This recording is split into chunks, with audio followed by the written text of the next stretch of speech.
जरा सोचिए, एक ही पल में हर बैंक अकाउंट, हर सरकारी राज, हर प्राइवेट मैसेज, सब कुछ सबके सामने आ जाए। ये कोई साइंस फिक्शन फिल्म की कहानी नहीं है, बल्कि एक हकीकत है, एक ऐसा खतरा जिसके हम बहुत करीब हैं। और ये खतरा आ रहा है क्वांटम कंप्यूटर्स से। ये हमें एक बहुत ज़रूरी दौड़ में ले जाता है। ये सिर्फ कोई एकेडमिक एक्सरसाइज नहीं है, नहीं, ये तो हमारे पूरे डिजिटल वर्ल्ड की बुनियाद को बचाने की दौड़ है। एक ऐसा नया ताला बनाने की दौड़ जो कभी टूट न सके। तो आज की हमारी ये जो पड़ताल है वो इसी रेस के बिल्कुल दिल में है। हम गोता लगाने वाले हैं क्रिप्टोग्राफी की सबसे पेचीदा, सबसे अनसुलझी पहेलियों में से एक में, सुपर सिंगुलर आइसोजेनी ग्राफ। हाँ, मुझे पता है नाम थोड़ा भारी भरकम है, पर फिक्र की कोई बात नहीं, हम सब मिलकर इसे समझेंगे। चलिए, तो फिर तैयार हो जाइए, देखते हैं कि आखिर दांव पर लगा क्या है। देखिए, हमारी पूरी ऑनलाइन दुनिया समझिए एक ताले पर टिकी है, और ये ताला बना है कुछ ऐसी मैथ्स प्रॉब्लम्स पर जिन्हें आज के कंप्यूटरों के लिए सॉल्व करना लगभग नामुमकिन है। लेकिन क्वांटम कंप्यूटर वो अलग ही तरह से सोचते हैं। वो इन कठिन प्रॉब्लम्स को ऐसे चुटकियों में हल कर सकते हैं जैसे गरम चाकू मक्खन में से निकल जाता है।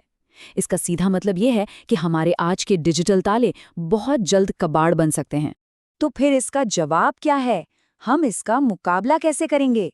खैर, हमें बनानी होंगी नई पहेलियां, और भी ज्यादा मुश्किल पहेलियां। ऐसी पहेलियां जिन्हें ये सुपर पावरफुल क्वांटम कंप्यूटर भी न सुलझा पाएं। चलिए पहले एकदम बेसिक बात समझते हैं। क्रिप्टोग्राफी में ये जो कठिन समस्या या हार्ड प्रॉब्लम होती है ना, वो एक तरफ से तो बहुत आसान होती है, लेकिन दूसरी तरफ से बेहद मुश्किल। मिसाल के तौर पर दो बड़े नंबर्स को मल्टीप्लाई करना बहुत आसान है ना? लेकिन अगर सिर्फ रिजल्ट दे दिया जाए और पूछा जाए कि वो कौन से दो नंबर थे, तो ये पता लगाना बहुत बहुत मुश्किल है। बस यही हमारे आज के इंक्रिप्शन का पूरा आधार है। तो इस क्वांटम युग के लिए रिसर्चर्स एक नए किस्म की हार्ड प्रॉब्लम की तरफ देख रहे हैं। ये एक मैथमेटिकल स्ट्रक्चर पर बेस्ड है जिसे कहते हैं रामानुजन ग्राफ। अब इसे ऐसे समझिए जैसे एक परफेक्ट 3D भूल भुलैया हो, अविश्वनीय रूप से जटिल, जिसमें हर मोड़ पर अनगिनत रास्ते हैं। ये इतनी कॉम्प्लेक्स और इंटरकनेक्टेड है कि अगर कोई इसमें बस कुछ कदम भी चले तो वो फौरन खो जाएगा और उसकी आखिरी लोकेशन बिल्कुल रैंडम लगेगी। और बस यही है हमारी नई हार्ड प्रॉब्लम। जिस तरह आज बड़े नंबर्स के फैक्टर निकालना मुश्किल है, ठीक उसी तरह भविष्य में इस भूल भुलैया के अंदर दो पॉइंट्स के बीच का सही रास्ता खोजना मुश्किल होगा। इतना मुश्किल कि क्वांटम कंप्यूटर भी हार मान जाएं। लेकिन कहानी में एक ट्विस्ट है। इसी आइडिया पर बना एक शुरुआती सिस्टम बुरी तरह फेल हो गया।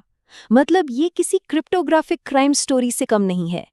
साल 2006 में रिसर्चर्स ने इस भूल भुलैया वाले आइडिया पर बेस्ड दो सिस्टम्स का प्रपोजल रखा, लेकिन उनमें से एक जो एलपीएस ग्राफ पर बना था वो सिर्फ 2 साल में ही टूट गया। क्रिप्टोग्राफी की दुनिया में 2 साल मतलब पलक झपकने जैसा है। इतनी जल्दी मिली नाकामी ने सबको हैरान कर दिया था। सबसे दिलचस्प बात यह थी कि दोनों सिस्टम एक ही वक्त पर प्रपोज किए गए थे, पर उनकी नींव जो मैथ्स थी वो बहुत अलग थी। एक था एलपीएस ग्राफ जो टूट गया, और दूसरा था सुपर सिंगुलर आइसोजेनी ग्राफ, या शॉर्ट में कहें तो एसएसआईजीज। तो अब बड़ा सवाल ये था, आखिर एसएसआईजीज कैसे बच गए? इसका जवाब छिपा था पहले सिस्टम के डिजाइन में मौजूद एक बहुत बड़ी छिपी हुई खामी में। ये जो कोट है ना सोर्स पेपर से, ये सारी कहानी बयां कर देता है। हुआ ये कि एलपीएस ग्राफ के साथ दिक्कत ये थी कि उसकी बनावट का एक स्पष्ट विवरण मौजूद था। मतलब आसान भाषा में कहें तो उस भूल भुलैया के अंदर ही एक सीक्रेट मैप छिपा हुआ था, और जाहिर है जैसे ही हैकर्स के हाथ वो मैप लगा, खेल खत्म। ये टेबल इस फर्क को बिल्कुल साफ कर देती है। एक तरफ है एलपीएस ग्राफ्स जिनमें एक जाना पहचाना मैप था और इसी वजह से वो कमजोर थे। दूसरी तरफ है सुपर सिंगुलर आइसोजेनिक ग्राफ्स यानी एसएसआईजीएस, जिनमें ऐसा कोई मैप किसी को नहीं मिला। बस यही एक छोटा सा लेकिन बहुत बड़ा फर्क था जिसने एक सिस्टम को तोड़ दिया और दूसरे को पोस्ट क्वांटम क्रिप्टोग्राफी का एक बड़ा दावेदार बना दिया। तो चलिए अब उस दूसरे कैंडिडेट पर फोकस करते हैं जो आज भी मजबूती से खड़ा है, एसएसआईजीज। आखिर ऐसा क्या है जो इस वाली भूल भुलैया को इतना ज्यादा कॉम्प्लेक्स बनाता है? देखिए, सबसे जरूरी बात यह है कि एसएसआईजीज का मैथ्स यानी उनकी बनावट का तरीका ही बिल्कुल अलग है।